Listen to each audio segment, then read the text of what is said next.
executive producer, Akio Yoku, he confirmed in this interview with Matt and Webb that that It's the Madam Web. development, yeah, Matt and Webb. Oh, Matt in Web. I thought you said Madam Web. I was like, no, that movie No. failed. They're not confirming Um, anything. so he basically confirmed that the production for Daima started when him and Toriyama were working on Superhero. And originally, Toriyama was going to have minimal involvement, kind of like what we saw with GT and like the Dragon Ball anime movies in the 90s. Okay. And then Toriyama just got really into it. And Toriyama came up with the ideas of the concept of working of doing it in the of Daima being set in the demon world. And Hmm. I mean, there was already established lore in the demon world as well, in the guides, and it also with Deborah. And also, if you read Super Dragon Ball Heroes, there was even more lore in starting in like the Dark Demon Realm arc, and also technically Xenoverse as well too, I believe. And what the target audience was, according to Yoku, was the generation in their early 30s and older who grew up watching GT and their kids. That's what he was targeting. And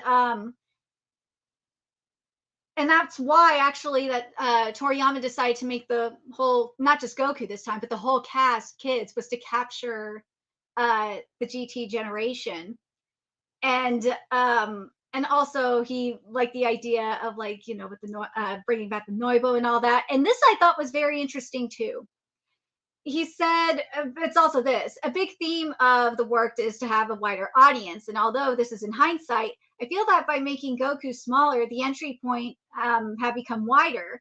And I never thought that everyone would be small. And of course, that it was Sensei's idea. And GT means grand touring, and we are trying to depict an adventure in Daima as well.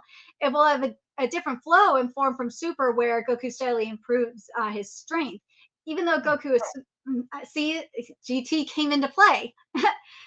Even though Goku is small, the sight of him fighting by leaps and bounds using his Naibo stick, aka the power pole, looks fresh, and it will show a different appeal from Super. So yes, it was even inspired by the freaking name GT. Like, it's just so crazy. The GT should be Generation Tour now that they're younger and they're aiming for the younger audience. It should be Generation Tour. That would be more Dragon Ball Generation Tour. That sounds pretty good, in my opinion. But Yeah, that's but maybe we'll see. But there's here's one also thing I this wanted he to. said. What's There's that? also this. I Let me mention this real quick. Yeah. He said he didn't want to make it childish, of course, and I had to properly express the appeal of the characters in the story, and I wanted parents to watch it with their children. So I tried to pay attention to the image, and that they made sure it was an excellent balance for both the parents and their kids, which I thought was. I think, and if you guys have been watching Daima, they've done a really, really good job with that. So Bowsette brings up what I was going to talk about here. I was going to Yeah. clear my throat. Sorry, I got a bit of a bug going on. Don't worry. You won't catch it through the internet yet, but that's coming. Don't worry. Stargate, it's on its way.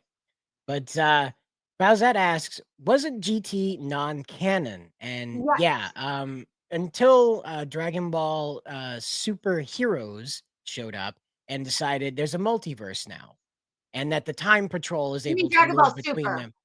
That It was was Super. superheroes. It was superheroes. It was where you had all the alternate versions. You had Oh, that's Goku Super and Dragon Ball Heroes.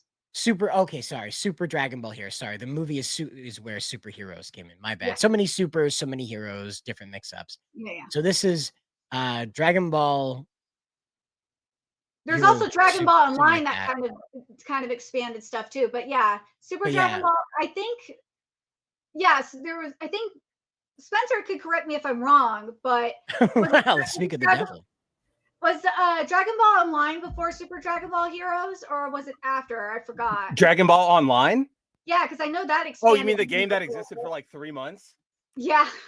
That was before. I'm pretty sure that was either right before or like Wow, that lasted right longer at the than same Concord. time. Yeah, because I know Toriyama worked on a lot of the lore for that, if I remember correctly.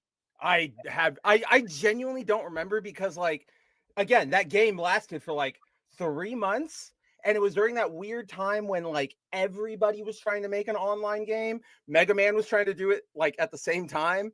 So I kind of like and all of them got dustbined, right? Like I don't think any single game that tried to do that during then is around anymore. So like I kind of just there was this part in my brain where I was like, I have to shove these all away because all of my favorite franchises are getting these games, but they're all bad and they're all going to be bad or they're all going to get canceled. So I need to just ignore them. Otherwise, that small part of my like my inner child that still somehow has hope for video games would get excited and then he'd be crushed.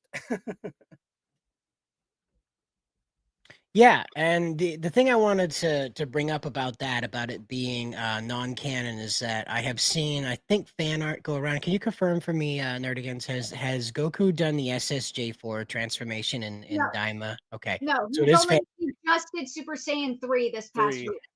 Okay, so that was that was a bit of fan art that was going around where Vegeta transformed into Super Saiyan 3, and then Goku was like, "Oh, watch this," and then the fan art showed him transforming Going to into Super 4. Saiyan 4. Just Right, one more little time to tiny. smack Vegeta down. Yeah, right, exactly. Like, oh no, I had it all along. I was just letting you think you won. You know, just That try. was that okay, like side note, before we go back to Daima, that always bugged me about GT where Vegeta uses like the Burst wave generator to go 4 and skips 3. Like that's not something I feel like that's not something Vegeta would do, you know? Like No, he'd it never take a wasn't. shortcut. He'd be like, "No, I'm going to go I will study my wife's like science books and I will build my own hyperbolic time chamber somehow and I'll make it even better with blackjack and hookers." And then he'd become like Super Saiyan 4.5 to beat Goku. And then Goku goes 5 eventually. And that's when we go to Dragon Ball AF.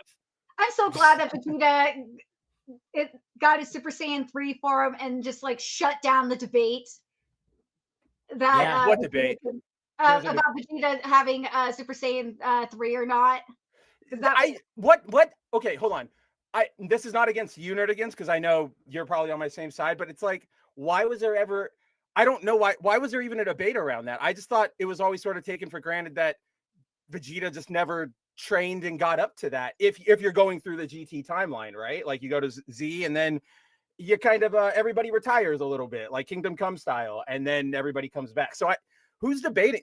That's where you start getting into like the stupid weeds of like there are like fans and there are fandoms, and then there are like, what do I want to say this? Like people in fandoms, like power scalers, and just people who always want to like battle and argue about like the minutia of things that sort of doesn't like they're the ones who like they want to they try, what am I trying to say here? Like they go looking for something to ping you on, like, oh, look, Vegeta never got Super Saiyan 3, so he never got it. And it's like, could you just like use one bit of reading comprehension for just like a little bit and we'll be okay here?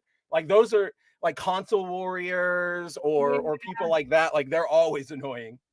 It's like, and I know the people that would want to bring it up in Super. It's like, dude, Super Saiyan 3 is like not the most efficient form. Vegeta, like in the manga, when he fought Zamasu, remember he was in God and he only used a little bit of blue for when he punched Zamasu. So it's like, yeah, of course you're not going to see Vegeta in Super Saiyan 3. It's not an efficient form. Right. So Ravul Arvita wants to bring up that when Vegeta transformed, he was under the control of Bebe. So I just want to bring that up. So well, he also did it on his own. Like after Baby controls him, that's when he goes Super Saiyan 4, and that's when Bulma makes the Burst wave generator for him, because the 4s all come out during the like, what is that arc called? Like the Shenron arc at the end. Yeah, the Dragon's arc. The dark dragon arc or whatever its name is these days. Yeah. I don't know what cocaine they were doing, but it was pretty poor. All right. They need to get that Team Sonic cocaine, and that would have fixed it. So they put Trunks in shorts. Like, yeah. I don't know. It's not the good cocaine. I'm just saying. What was that? Remember, Toriyama like only did like a few of the designs. He really I know.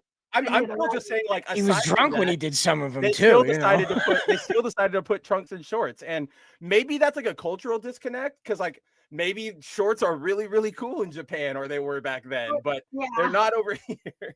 They would have put him in a bucket hat, but See, that's what Omega okay, Shenron. you're going down the same path I am, which is like it looks like the little kid school kid uniform, right? Like Looks like you got your TK. shorts. Yeah, exactly. And I'm I like, would have that's expected like Palmon to like erupt out of right. Trunks' cargo shorts any minute. You're You not know? the kid who like went to the future or like came back You're from not the the kid that future. sliced Frieza in half. I don't Yeah, care about exactly. you. You're lame. Go away.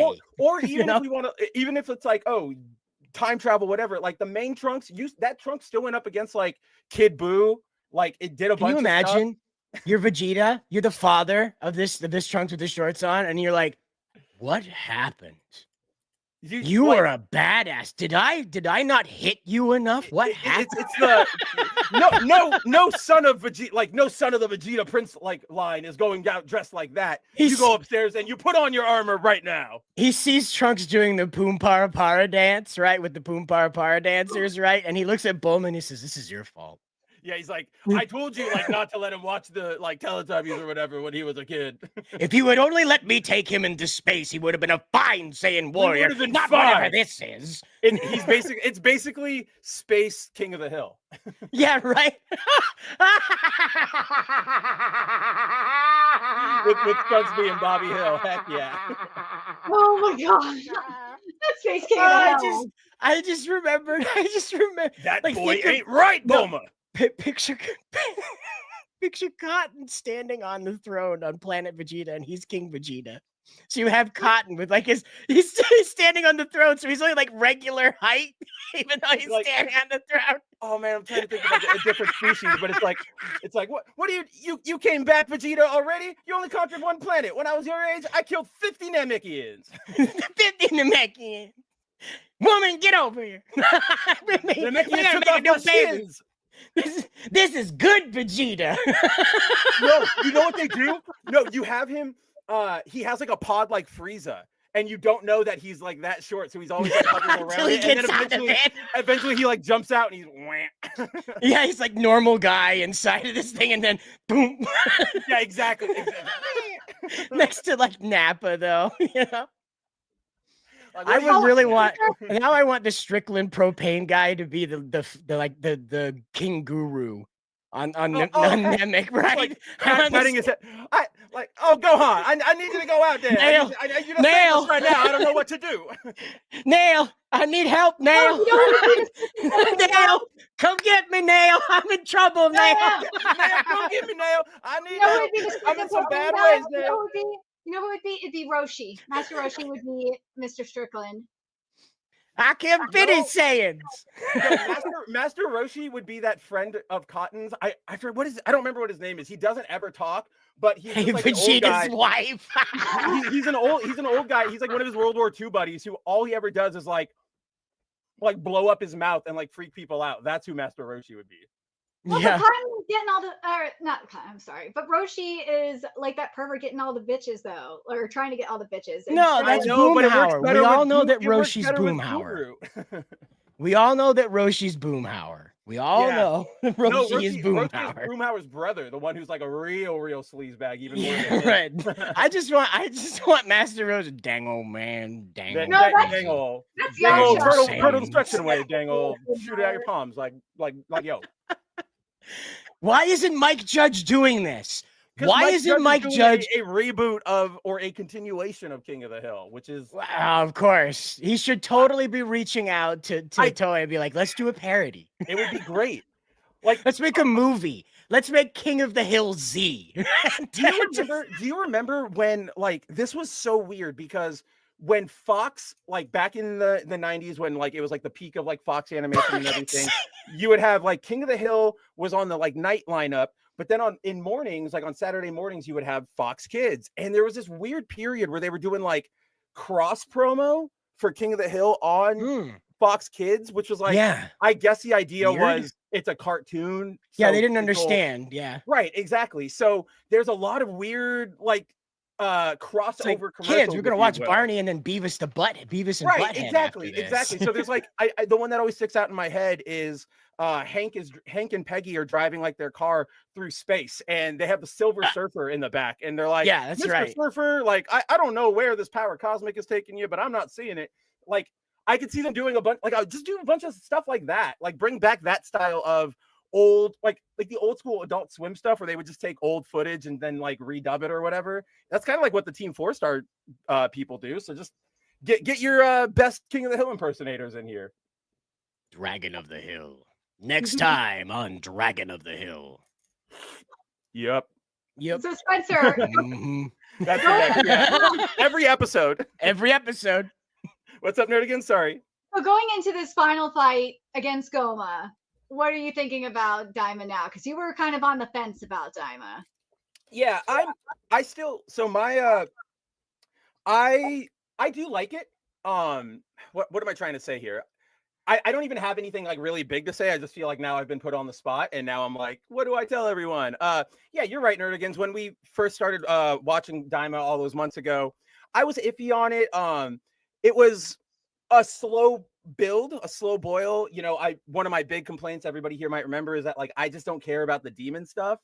In Dragon Ball in general, whether it's here or like Mira and Toa and all that stuff, I don't know why it just doesn't land with me.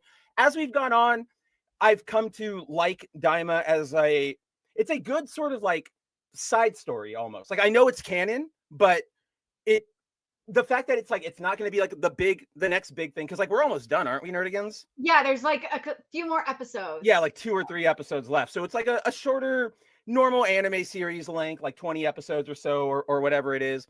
So I like it's a good fun story, and it's one of those ones where it's like I don't know if for example, like you go, hey, I want to get into Dragon Ball, right? I don't know if it would necessarily be one where I'm like, you got to watch this one because it's going to blow you away. It's going to do all that. But it's one of those ones where I'm like, if you picked it up, if you decided one weekend you wanted to watch it, you'll have fun. You will enjoy your time. Like there's nothing bad there. There's also just nothing like super defining. But there's nothing wrong with that. Like all of that stuff can exist, right? Yeah. It's not the same thing, but it's slightly related. You've seen this rhetoric going around, Nerdigans, and I think you've commented on it. But like we like in the review corporate like environment we exist in now, if a video game doesn't get like an 8.5 or higher, it's trash. And that's like what everybody considers it, from reviewers to players to the companies themselves. Like an 8.5 is almost a death sentence. But you know, a lot of, if we go back to like the 360 era or the GameCube era. Huh? What Paul Tassi has said, it's like I think it's a 7 or lower is or like 7 or lower is death, but 8.5 is like not good. That's if you get an 8.5 on a game or whatever, your bosses are going to go, you know, you have to make a good case for us to keep you around, right? Or like you only get another project if you are a sort of big franchise. But why I bring that up is like back in the day, we had a lot of like 7 games, 6 games, you know, low 8 scoring games that we all love. Maybe they're not the best ones that'll shatter all the records and like redefine the genre, but I'm sure all of us out here have like a weird random game that's not great, but we still enjoy it. And you know, we need to. I kind of just want to touch back on and say like, that's good. Like that's okay. We should get back to that mentality where not everything has to blow you away at every time. It's okay for something to just be fun or good. You know what I mean? Yeah. Like I do want to point this out though. Like the most recent episode of Daima, like when we got to the fight, those camera angles the camera work was just like were they saving? I feel like they were saving everything for this like end run. Because like I feel art animation stunning. Since we got Vegeta Super Saiyan 3, everything has felt like better production level. And it's weird, and I can't like I can't even put like a finger. You know what on happened? They showed that to the studio executive, and they were like, "Finally!" They pulled out their money. Take all my money. Finally, thank you. They're like, finally. Vegeta. But Demon World has looked good from the very beginning. That's the one consistency is the Demon World. It's always looked like that stuff has always looked good. Like let's make it clear. I'm not saying the production was bad necessarily, but there is a weird upgrade in these episodes. And it's sort of that to put it in a different way, like if we were all to go out and, you know, hey, Cider Nerdigans, let's go get some food. Okay, let's just go to Carl's Jr. or whatever. We'll all get burgers. We'll all enjoy it, and like it's good, and we won't complain. It's Carl's Jr. and the boobs. But then if somebody all of a sudden, like, I don't know, like Guy Fieri came in and smacked that off the table and put the burger down. Well, like the boobs a new or burger. okay, Well, no, it's the burger. he provides the boobs as well. Like he comes boob equipped. So yeah, he DEI the boobs. Yeah, he gender swaps the boobs. That's what he does. He gender swaps the boobs. He just found the most qualified boobs for the job, and it's not his fault if he's got the juiciest rack in the area. All right, diners, drive-ins, and man titties. I mean, that's just going to a truck stop anywhere in the United States. But like, we love you, truckers of America. Yeah, no, we do. That was an observation out of love. I've got my own little jab. Man sax. It's fine. I got my own little man sax. I can say it. But as soon as we got that new burger, we'd go, this is a really good burger. And I like it better than that one. That one wasn't bad, but like this one was way better. And that's sort of what's happening here is like we started Daima and it was like, this is good. Everything looks really pretty. Like that very first episode, Nerdigans, where they're doing the recap of everything like they did in Superhero. Yeah. The like the flashback to the Android saga. That looks really good. Like that first sort of bit where they're all exploring like their kid bodies. Like everything looks good. And then you get here and then everything starts looking great. And so you go like, what happened here? Like, what's with the jump in quality? It's so weird. I'm not used to things going right. Right. What's happening here? like it's like going from like what is it, like 780 to like 4K. It's just like that's what RTX it is on. So gorgeous. And the camera, I'm telling you, Cider, if you've not watched it, the camera angles in this fight against Goma are just like incredible. Like how like they are how they shoot like each fighter like right as they're going in to attack Goma is just unreal. I want to tell you that questionable though. Like I really wish we would have gotten a little bit more in the fights between like Goku and Vegeta and Ku and Do a little bit before Goma showed up. But other than that, it's great. I've seen this push for more dynamic cinematography. Yes. More dynamic cinematography across most of Japanese media right now. Like professional Japanese media. I can see homemade media, not so much because they're still kind of operating on what indie funding can do. But the major corporations across the board, even sports, has started doing low angle shots. They're doing the drone flyover shots, all of that. They're doing their very best to like. Apparently, TikTok has also ADDified a bit of their group. So this is not a bad thing, is what I'm saying. Is that like if you remember, like the really dynamic anime that I remember that really stole your breath away was Ninja Scroll. Yeah, Ninja Scroll really loved getting you into the guts of it. And then the one with I think was it Black Samurai? What was the Afro Samurai? Afro Samurai, yeah. Afro Samurai loved doing that leading edge cut thing where they would put the camera on top of the backside of the blade and you would follow it through the cut. They really like doing that. Cool. I like that. Yeah. And Rurouni Kenshin, Samurai X, whichever one you like to call it, they leaned into that in the last end. Sort of the way Daima is doing it is in that final battle between Kenshin and his disciple, the one that got all burned up there and turned into the villain. They're throwing every camera angle possible at this, like everything they could. You got stuff from music videos they're putting into this. So Daima leaning into this dynamic cinematography, especially in the last half, is really going into how Japanese media is like, well, we mastered the efficiency of making film. Now we need to like master the dynamic nature of making film. Because you go back and you look at these old Kamen Rider things, right? And Dragon Ball Daima, and it's just its review, right? And it's just its review of the series, right? Remember, we saw Goku and Freiza, and we saw a whole different camera, like shot, call like it a storyboard, basically. Yeah. You and I know it as a storyboard, but as the audience, you saw a whole different set of camera angles interpreting that fight, not from a new perspective, just simply catching it from a different angle, so it felt new again. Again, like even the video games didn't do this. They went shot for shot. So this is the first time we saw Frieza from a different angle in which he shot he shot Goku in the face. Well, if you're with talking that- to like 11-year-old me, she works.